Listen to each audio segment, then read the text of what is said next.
Көпчүлүк чыдамсыздык. Ал эми бүтүрүүчүлөр толкундануу менен күткөн күн келип 24 майдын таңы атты. Күндүн алгачкы нурлары менен бирге алыс жакындан сыйлуу коноктор жана ардактуу ата-энелер Имам Азам окуу жайына келе баштады. Мунарасы көктиреген Нур мечитинин айланасы аябагандай шаңга бөлүнүп, Хатым аль-Кур'ан жана Хатым аль-Бухари чоң аземи башталды. Аталган салтанат өлкөбүздөгү аттуу баштуу инсандардын катышуусу менен өтүп, бүгүнкү күндүн абдан маанилүүлүгү жумурайга туюлуп турду. Алгач көпчүлүктүн көдөнү кереметтүү Курандын касиеттүү аяттары менен нурландырылып, андан соң салтанат ээлери, тагыраак айтканда шарият илимдер бөлүмүн бүтүрүүчү жамаат өздөрүнүн жылдап кылган эмгектеринин жемишинен тартуулап, ислам ааламында зор салмакка ээ болуп, кыйры учсуз кылымдарды, мерчеми түпсүз мезгилдерди өткөрүп келген 6 сахih китеби боюнча илимий көргөзмө кылып беришти. Ассаламу алейкум ва рахматуллахи ва баракатух. Урматтуу коноктор, ардактуу аталар, агалар, сымбаттуу энелер, жалпы ушул берекелүү жыйындын катышуучулары, баарыңыздар бүгүнкү Кур'ан-ы Каримден жана хадистердин жыйнагынан ижаза берүү аземине кош келипсиздер. Баарыңыздар көп болгондой, бүгүн Хатым аль-Кур'ан, Кур'ан-ы Каримди бүтүрүү аземи, ошондой эле Хатым аль-Бухари, Кутубу Ситтас 6 сахih китептин негизи болгон Бухари китебин аяктоо аземи болуп жатат. Жыйыныбызды кереметтүү Кур'ан-ы Каримдин касиеттүү аяттары менен баштап алсак. أعوذ بالله السميع العليم من الشيطان الرجيم بسم الله الرحمن الرحيم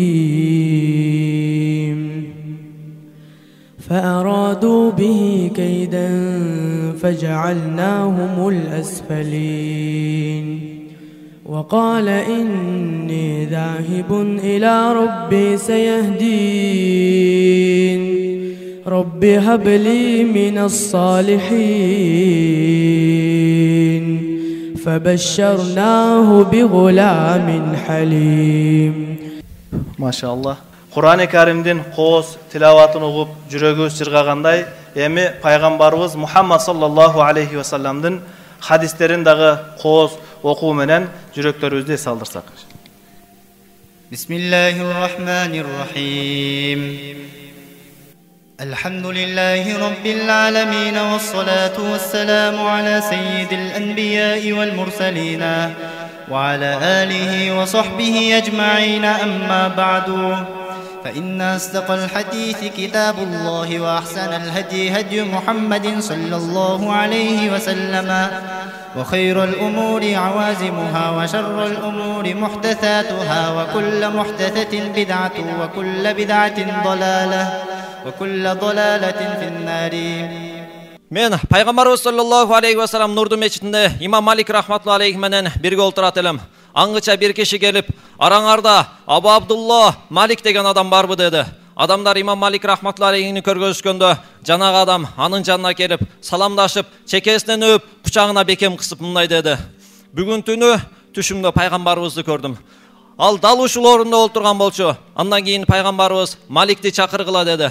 Бул кабар сизге жеткенде шашылып, демиңиз кысылган абалда келдиңиз. Андан кийин пайгамбарыбыз: "О Абу Абдулла, эч кандай кыжалат болбо. Бул жерге олтур" деди. Олтурган кезиңизде пайгамбарыбыз көкүрөгүңдү ачтып, сиздин көкүрөгүңүзгө жыпар жыттуу мискти толтурду да, эми ушуну бекем кармап, бүткүл үммөтүмө жеткир деди. Мына ушул сөздөрдөн кийин имам Малик рахматуллахи алейхинин көзүнөн жашы узакка чейин куюлат. Андан кийин: "Эгер сен айткан нерсе чын боло турган болсо, анда ал Аллах таала мага тартуулаган илим" дейт. ويتكلم بجوامع الكلم كلامه فصل لا فضول ولا تقصير ليس بالجاف ولا المهين يعظم النعمة وإن دقت لا يضم منها شيئا غير أنه لم يكن يضم ثواقا ولا يمدحه ولا تغضبه الدنيا ولا ما كان لها فإذا تعدي الحق لم يقم لغضبه شيء حتى ينتصر له. Канча бийик болсо да куш кондогон дарак жок, канча катуу болсо да кайышпаган адам жок, канча татал болсо да кадыр барсыз китеп жок дейт. Эзелтен бери табып дарыгерлер адамдарды оорудан сактоого себепкер болуп келсе, сымбаттуу, салмактуу китептер адамзатын наадандыктан сактоого себепкер болуп келген. Дал ошондой бул китеп атак алыска танылган 6 сахih китепти толуктоочу имам Мухаммад рахматуллахи алейхиге таандык Сунан ибн Мажа аттуу китеби. Бул китеп чексиз чебердүүлүк менен өтө кооз тартипте окуй турган адамдарга түшүнүктүү болуп жазылган. Качан Ибн Мажа рахматуллахи алейхи бул китебин жазып бүткөндөн кийин Абу Зура рахматуллахи алейхиге сунуштаганда, ал бул китепти окуп чыккандан соң, эгерде бул китеп жалпы элге сунушталса, анда бардык адамдар ушул эле китепти окуу менен алек болуп калмак деп суктанып баа берген. Анткени бул китеп чексиз чебердүүлүк менен өтө кооз тартипте жазылып, башка китептерден өзгөчөлөнүп турат. Биринчиси, бул китепте 4000 хадис келген болсо, бир дагы хадис экинчи жолу кайталанып келген эмес.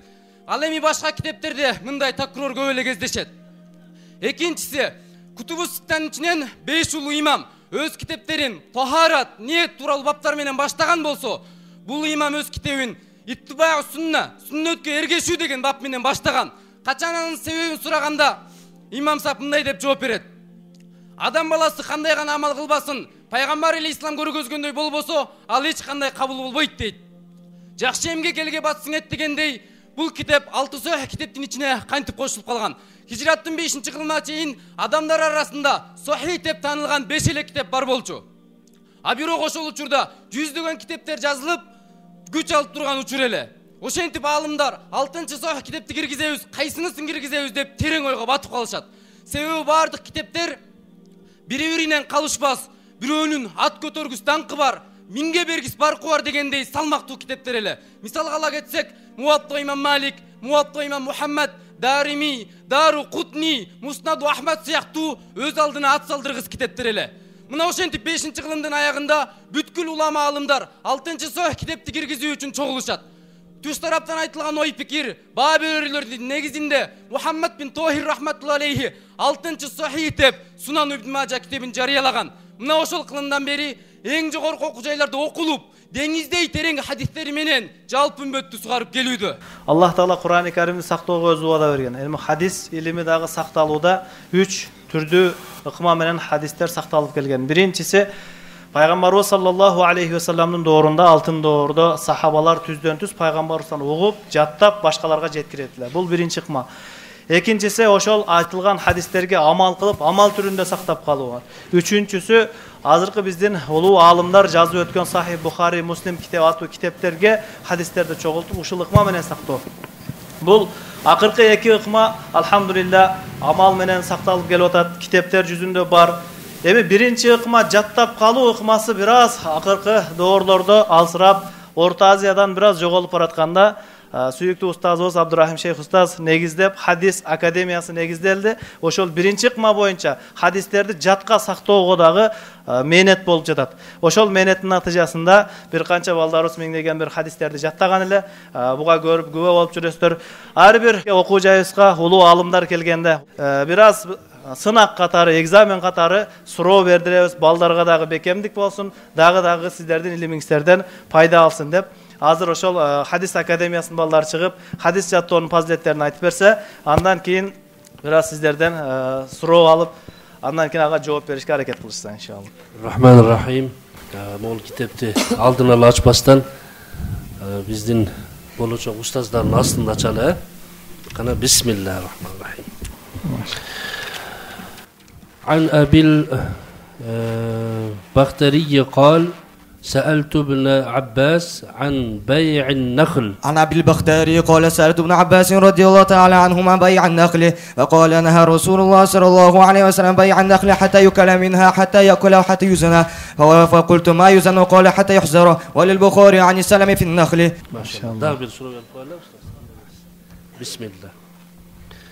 عن أنس بن مالك رضي الله عنه أن يهوديا قتل جارية. عن أنس بن مالك رضي الله تعالى عنه أن يهوديا قتل جارية على أوضاح له فقتلها بحجر قال فجيء بها إلى النبي صلى الله عليه وسلم وبها رمق فقال أقتلك فلان فأشرت برأسها الله ثم قال لها ثانية فأشرت برأسها الله ثم سألها ثالثة فقالت نعم فأشرت برأسها فقتله رسول الله صلى الله عليه وسلم بين حجرين وفي رواية فأخذ اليهودي فأقره لمسلم في رواية فأمر به أن يرجم حتى يموت فرجم حتى مات.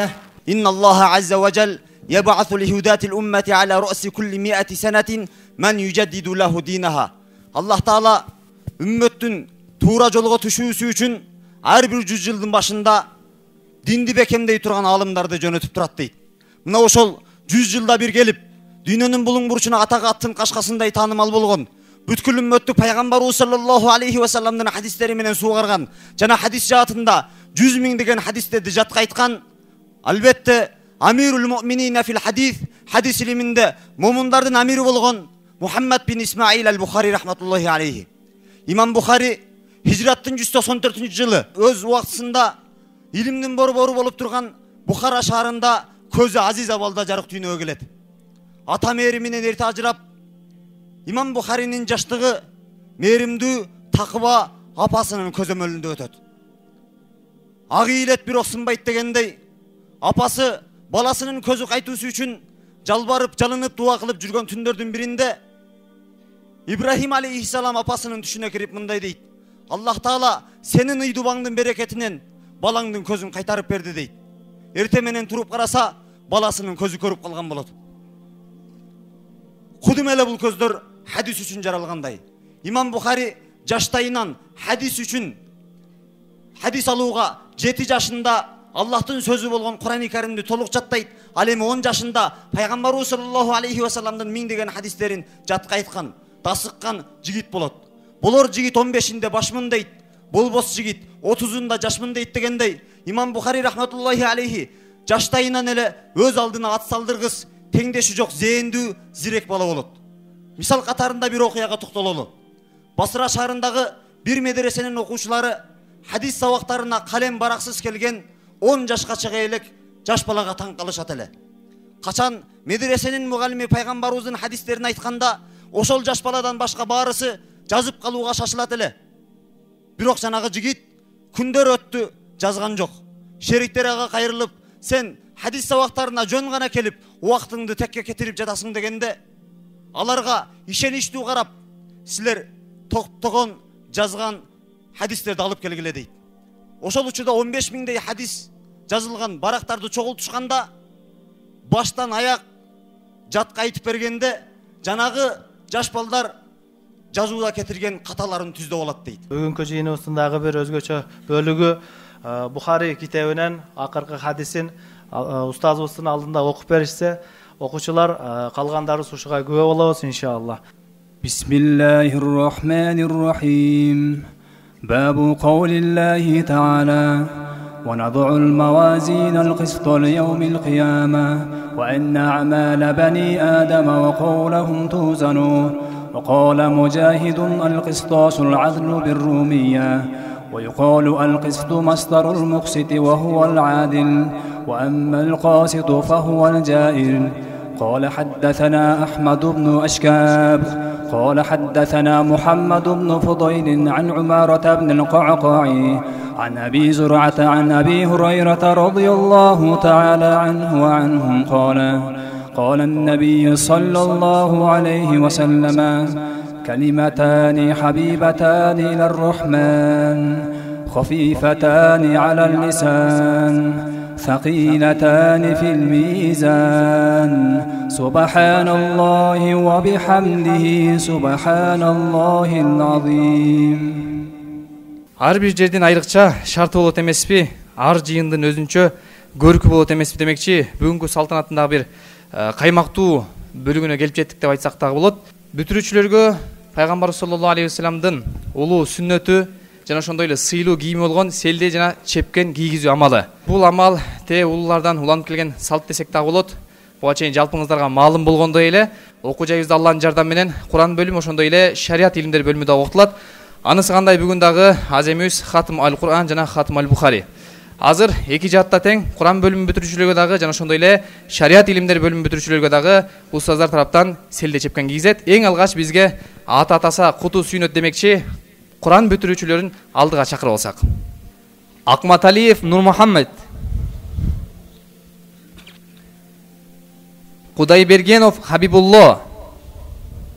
Эми кезекти булардын агаларына шариат илимдери бөлүмүн бүтүрүүчү окуучуларга селде чепкен кийгизилет. Албетте селделер бул дагы чоң жоопкерчилик менен. Ал эми чепкен болсо бул атайын сүйүктүү Абдурахим Шейх устазыбыздын балдарга арнаган атайын буйрутма берип тиктирген белеги.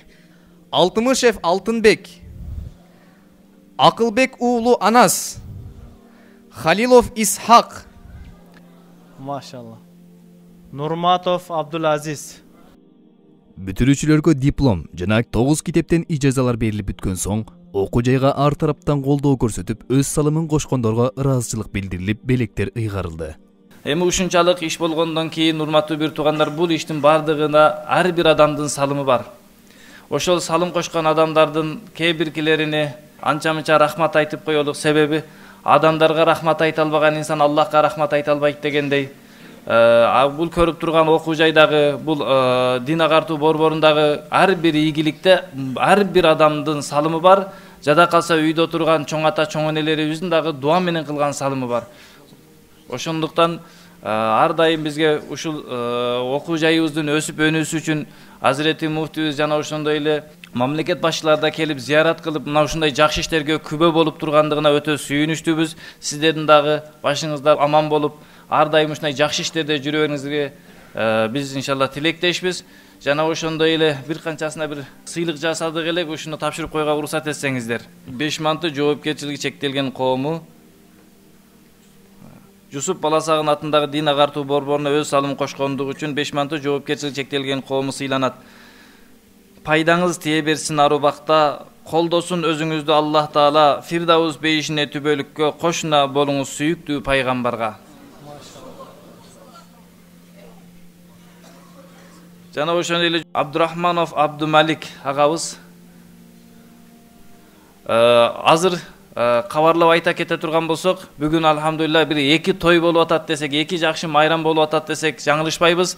Бирөөсү ушул балдарга диплом жана селле кийгизип азем болсо, экинчиси жаңы бир Куран академия имараты курулду эле. Ошол курулуш имараттын ачылышы болот иншалла намаздан кийин. Ушул ажекебиз өзүнүн уулдары менен, балдары менен, ишканасы менен келип жардам берди. Аллах кабыл кылган болсун.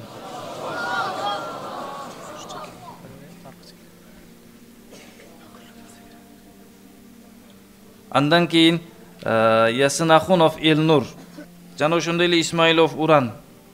Бул байкелерибиз өздөрү Кореяда жумуш кылып, ошол жактан дин менетин кылуу менен биргеликте окуу жайыбыздын кээде сюветтерине төлөп, жана ошондой эле окуу жайыбызга машина алып беришти.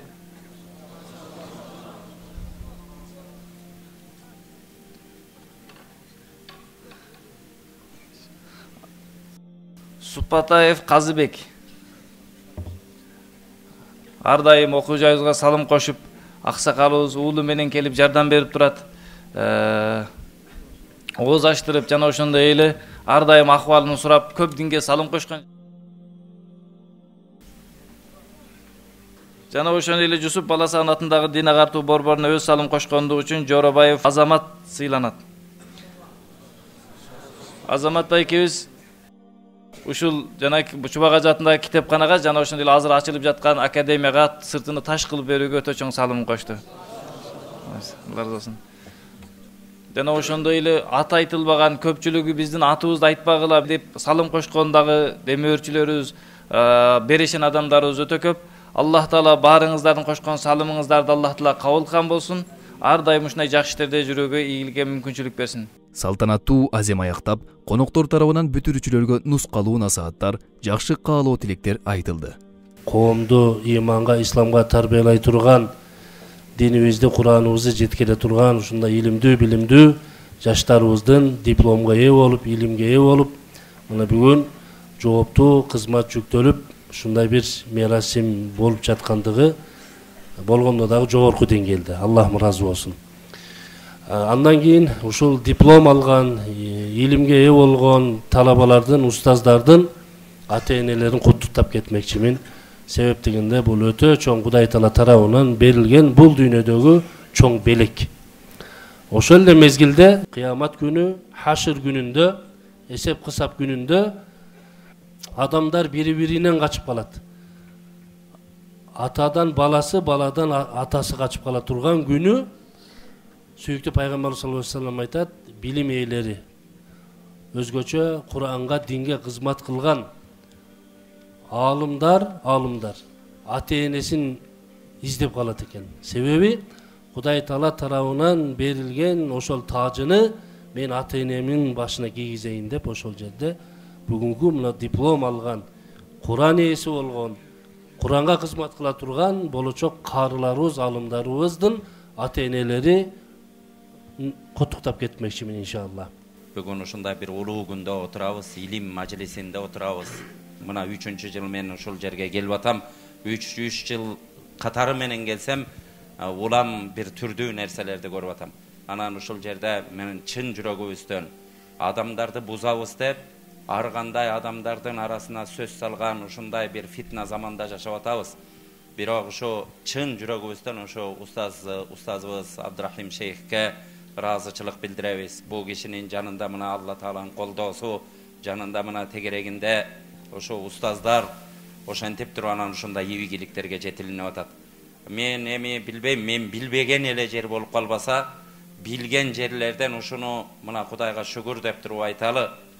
Билген, көргөн медреселеримден эң ушундай ынтымакта болгон, бирдей тартипте болгон, бирдей ушундай илим берип аткан жер дүнүйөдө эң биринчи орунда ушул жер турат деп да айтсам мен калп болбосом керек иншалла. Алла Таалам кут кылган болсун.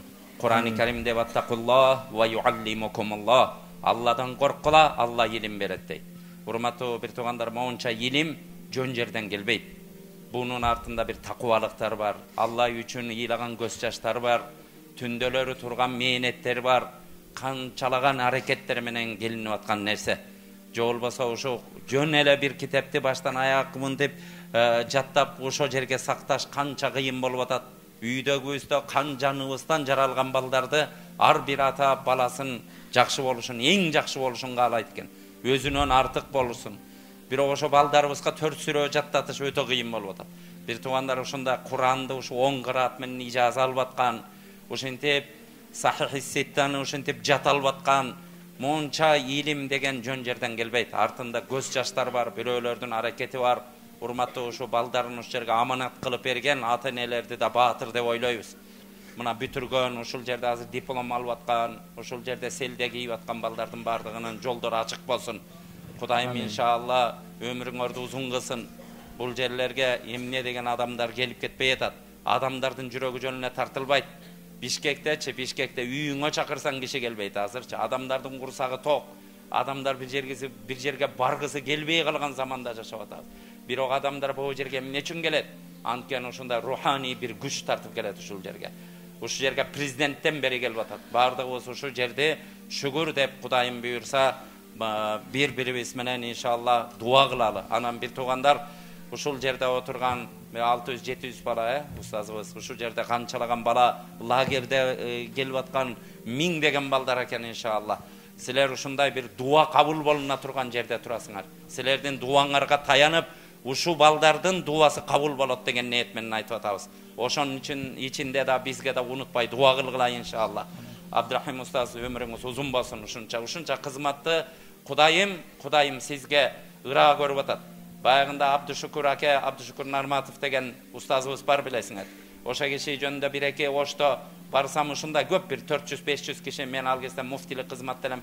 Бир жерде мынтип шыбырашып атышат ал кишини жамандап. Анан аны тыйган менен урушасың. Анан келип ушундай сүйлөй турган болгондо ошондо ушинтип оозума Алла Таала ошо сөз салыптыр.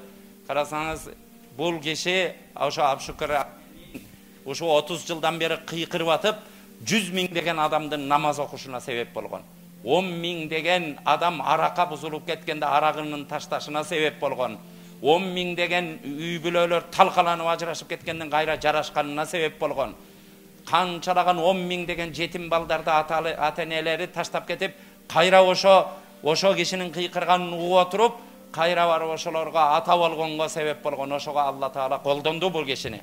Бизди ага колдонгон жок деп айттым эле. Ошо сыяктуу дагы бир жолу кайталайын. Ушу илим деген эң даражасы бийик нерсе илим болот. Бул пайгамбарлардан калган нерсе. Куранда эң биринчи аят икра оку деп түшкөн, илим ал деп түшкөн урматтуу бир туугандар. Муну сыйлаган кишиге берет Алла Таала. Ушундай карапайым жерде бир ташталып калган жер эле эч ким каалабаган. Ушул жерди гүлдөтүп, мына ошо Абдурахим устазыбыз башыбызда келатат иншалла. Бул кишинин орду бар. Кудайым буйрса, бул жерлерде ушу кишини Алла Таала ушундай кызматка колдонду. Андан башка инсандарда колунан келишинче кылып атат, бирок ушунча деңгээлде колдонуп аткан, ушунча деңгээлде адамдардын илим алышына себеп кылып аткан ушул кишини колдонуп башында туруп, бир киши ушундай, бир киши мыкчып туруп, бир кишинин күчүн валакада каррамна бани адам баласын биз кереметтүү кылып жаратты дегенде муфассирлер ушундай дейт. Кээ бир адамдарды ушундай кереметтүү кылып коет, бир адамдын себеби менен миллиарддаган адамдар бакыт табат дейт, көрдүңүздөр. Ушундай кереметтүү кылып коет дейт. Урматтуу бир туугандар, ошондой бакытты устазыбызга насип кылган экен. Канчалаган миңдеген балдарды ушул жерде илим алып жолго салды. Канчалаган миңдеген инсандарды ушул жерде дагы илим берип ушул жерде үстүндө туруп атат. Кудайым кут кылсын. Алла таалам бул дүйнөдө жүзүңүздү жарык кылгандай, ахиретте да Кудайым жаннатты насип кылсын. Урматтуу бир туугандар, бардыгыбыз иншалла ата-энелер, силер да бактылуусуңар. Ушундай балдарыңарды ушул жерге берип, балдарыңар алым болуп ушул жерде кары болуп, карасаңыздар ошо жөн эле алым болбостон көрдүңүздөр. Пайгамбар саллаллаху алейхи ва салламдын хадистерин ушул жерде жат айтып, Куранды жат айтып, баягында мен тамашалап айткан элем. Бу Куранды жатташ пайда, хадисти жатташ пайда. Бул жердеги балдар аны бүтүп, жана кайда, илимдер, грамматиканы эми жатташ деле эмес, мындай түшүнүп алса эле боло турган нерсени деле, пайдасы жок нерсени деле жаттай баштаптыр буяктагыларды. Иншалла ошондой зейин берип атат. Жана имам Тирмизийдин жана укканын кандай жаталып алып атканын, имам Бухарийдин кантип жаталып атканын бардыгыбыз угуп отурабыз. Иншалла аралардан ошо имам Бухарийлерди кайталаган балдар чыгат. Ушул күндөрдө мондай балдарды көрөбүз деп түшүбүзгө кирчи эмес. Биздин учурда ушу Куранды бир жөн эле бир күндө бир эки парадан окуп берген даражада жаттап алган кишини ушу артынан шилекейибиз агып ээчип алат элек. 30 жыл мурун ушу жаттап алат экен депчи. Азыр көрдүңүздөр 8 саатта бир такалбай окуп берди деп балдарыбыз өтүп атат. 10 кыраат былтыр ушул жерде кыраат алымдар отурду. Ошолордун астында ошолор келип ижаза берип кетип атат. Дүйнөдө 5тин бири болгон кыраат алымдары келип ижаза берип кетип атат. Кудай таала ийгилик берсин. Иншалла Куран менен нурласын. Алла таала Курандын керемети менен кереметтүү кылсын. Курандын шарапаты менен шарапаттуу кылсын. Курандын улуулугу менен улуулук берсин. Алла таала иншалла бардыңарга өзүнүн казынасынан илим берсин. Илимге амал кылгандай, ошо имам Бухарийде, имам Муслим, имам Тирмизилерди кайра кайталаган биздин кыргыздардан да улуулар чыксын, урматтуу бир туугандар. Ушул жерге демеурчу болгон мына бу байкелерибиз, ушунча баланын нан жегени, баягында бир медресеге айткан элем. Бир бала жебеди дегенде, продукты кылып коюп койгонуңда экономдоду дегенде, бир күндө бир бала 100 сом жетти. Карасаңыз, ошол жерде 500-700 балага күнүнө 100 000 сом деген акча кетет. Ошонун артында туруп аткан, мондай эр жүрөк, баатыр болуп аткан, азыр илгери элди коргош үчүн найза менен коргочу эле, кылыч менен коргочу эле. Азыр ушул кылычтын ордуна ошентип чөнтөгүндөгү акчаларын берип, ушу демөөрчү болсун деген да өзүнчө баатырлык бул. Келечекти коргоо болуп эсептелинет экен. Алла таалам иншалла ушундай демөөрчү ага инилерибиздин бардыгына Кудайым тапкан туткандарына биреке берсин. Алла таалам бардыгыбызды колдосун, саныңар дагы көбөйсүн. Ошо аппак кийимдей жүрөгүңөр да аппак болсун. Эки дүйнөнүн бактысын берсин. Ассаламу алейкум ва рахматуллахи ва баракатух. Албетте алгач ушу мен дагы ушул бүгүнкү алган диплом алган балдарды алар менен биргеликте ата-энелерин чогуу куттуктап кетмекчимин. Анткени ушу Алла тааланын каалоосу менен ата-энелер балдарга өзгөчө билим берейин, илим берейин, ушул жерден тарбия алсын деп атайын ушул жерге ушу балдарын окутуп жатат да. Алардын дагы бүгүнкү күнү бул чоң жетишкендиги. Сиздер эми жөнөкөй мектептерге караганда албетте ошондой эле билим алган менен кошумча силерге чоң жоопкерчилик да бар. Сиздерди карап, мына керек болсо үйгө барганда үйдө, көчөдө, айылда, жалпы Кыргызстанда, жалпы коом сиздерден таасир алат. Ошондуктан бул өтө чоң жоопкерчиликтүү нерсе. Сиздерди карап айтып кеткендей эле башка жаныңыздагы балдар, көчөдөгү балдар силерди үлгү кылат, пример катары көрөт. Силер менен ушу чогуу карап туруп, анан өзүнүн жумуштарын аткарганга аракет кылат. Айтор ушу сиздер ар дайым башкаларга үлгү болгонуңуздарга тилектешмин. Жана ошондой эле Абдрахим шейхке өзгөчө ыраазычылык билдирип кетем. Канчалаган балдарды окутуп, Кыргызстандын келечегине өз салымын кошуп, аракетин кылып келатат. Алла ыраазы болсун, баарыңыздарга ийгилик болсун. Ошентип, берекелүү Хатым аль-Кур'ан жана Хатым аль-Бухари чоң аземи Шейх Абдурахим устаздын маңыздуу ак батасы менен аяктады. آمين. بسم الله والحمد لله والصلاة والسلام على رسول الله. اللهم يا أول الأولين ويا آخر الآخرين يا ذا القوة المتين يا راحم المساكين يا أرحم الراحمين يا أرحم الراحمين يا أرحم الراحمين. Merundu borker Allah'ım bütkül alamdardı joktan bar kılıp jaratıp jaşatıp başkarıp rızkı ber turgan zatsın. Atayın özden dağı sansız merundu borkersin. Günekör kullarımı seni rahmattan ümit kılıp çoğulduk. Allah'ım çoğuluşunuzu kabul kıl ya Erhamer Rahimin. Aşalı Allah'ım çoğuluştun bereketmen barzı ketirgen kemçilik geçirgenin açık caşılığın bilip kılgan günü özü geçirip soğup kaylandırgının bizlerden razı bolgunun bağırızga toğuluk kamil mukammal iman berginin eptep septep kılgan kulçuluk ibadatlarınızı kabul kılıp süyüktü peygamber sahabalar kılganda ibadat kılışka tavfik berginin şu bugün buna baldarızga ya Erhamer Rahimin çoğun cevapkerçilik yüktöldi Allah'ım bağırdızga takva negizinde ölgün geçen Allah'ım algan ilmizge amal kılıp taraçka tavfik bergin ya Erhamer Rahimin şul jiyinga ya Erhamer Rahimin bütkül musulmanların başçısı bulgan Hazreti Muftimiz de Allah'ım geldi. Şu Hazreti Muftimiz de Allah Teala mal canına bereket bergenin. Uşul amanatlı cevapkerçilik işine özün jardan bergenin. Oğuncak solcak astı üstünden saktağın ya Erhamer Rahimin. Karekevizde Erhamer Rahimin ya Allah'ım. Vardığımızda Allah'ım özünden şeytan aldamdan saklam. Ölgün geçe ya Erhamer Rahim. Bütkül musulmanların başını biriktirip tuğra yolu salışına sebep kılgının. Orun basarlarda Allah'ım. Mana marlen ağablinimizde ya Erhamer Rahimin. Oşunda aksakal demirçilerimiz, baldarın atayneleri, uşul yerde ata aytılgan, aytılmagan bardığın salımını, koşkondorun salımını kabul kılgın ya Erhamer Rahimin. Oşunun bereketinden dünyasını, ahiretin güldöt günün, şu salımların bereketini bari ötüp etken atavarlarına, uşul yerde Allah kancayıp turganların bağırına, atavağına, arvağına bağışladık. Allah'ım ötüp etken deriz de Allah'ım bugün kaburların nur kılıp, cayların cennet kılıp, daracaların büyük kılgın ya Erhamer Rahimin.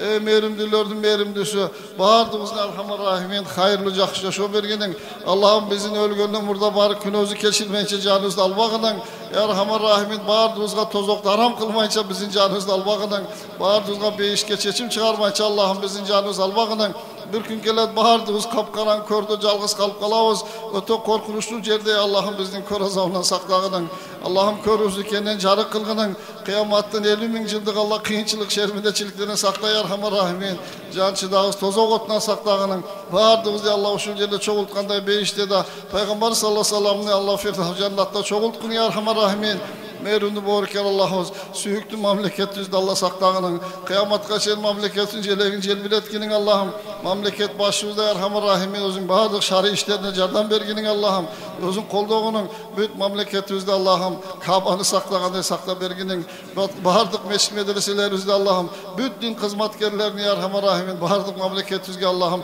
özün Kabe'ni saklağını kıyamat kaçen sakla berginin, bağırdığımızda Allah'ım jakşılıkını açıkçı kılgının, cemaatçılıktın japkışı kılgının, memleketimizge Allah'ım rahmatın, bereketin, hidayetin, cadırgının, büyük elimizin ortasında suyu mahabat, ıntımakçılık berginin Allah'ım, bütkül adam zatqa ülgü bol oturgan adamlardı çıkargın bizim memleketimizden Erhamer Rahimin. Her taraftan Allah jakşılık jaktan ülgü bol oturgan memleketimizde içki sırtkı düşmanlardan saktağının. Allah'ım uşul yerde suralgan nerselerde berginin Allah kancayıp turganların yüreğinde kanday suralmay kalgan şari dua tilekler olsa Allah şularda kabul kılgının. Ve sallallahu ala habibike Muhammed ve ala alihi ve sahbihi ve ummetihi ecma'in. Amin. Amin. Amin. Birahmetike ya Erhamer Rahim.